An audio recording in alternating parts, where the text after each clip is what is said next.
Un gruppo di malviventi è entrato dentro il nostro impianto, ha devastato la nostra sede, luogo di cura dove moltissimi disabili ogni giorno vengono a riabilitarsi. Danni ingenti, hanno devastato le cassaforti, stiamo ancora quantificando quanto effettivamente ci è stato sottratto e i danni a tutte le strutture. Siamo veramente esterrefatti, se non disperati, perché per l'ennesima volta siamo sotto attacco di una criminalità che non guarda in faccia nulla e nessuno, neanche luoghi dove comunemente la gente viene a curarsi. È il terzo colpo in 3 mesi che subisce la sede della Polisportiva Terraglio e di Fisiosport a Mestre.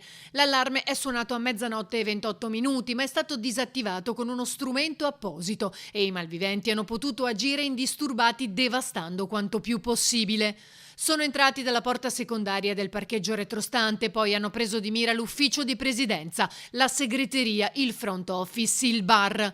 Sono stati divelti gli impianti elettrici e sradicate 3 videocamere di sorveglianza, oltre al furto di denaro in via di quantificazione. L'amarezza è tanta. Essere sotto attacco di una delinquenza che non guarda in faccia a nessuno ci dà veramente un forte senso di disagio. Un appello alla giustizia perché tutto questo possa essere non derubricato come danni o come reati secondari, ma ci sia l'aggravante del luogo dove vengono perpetrati. Un luogo non solo di sport, ma un punto di riferimento essenziale per le persone con disabilità. Lo stesso luogo dove Bebe Vio trovò la forza per affrontare la sfida di tornare ad allenarsi.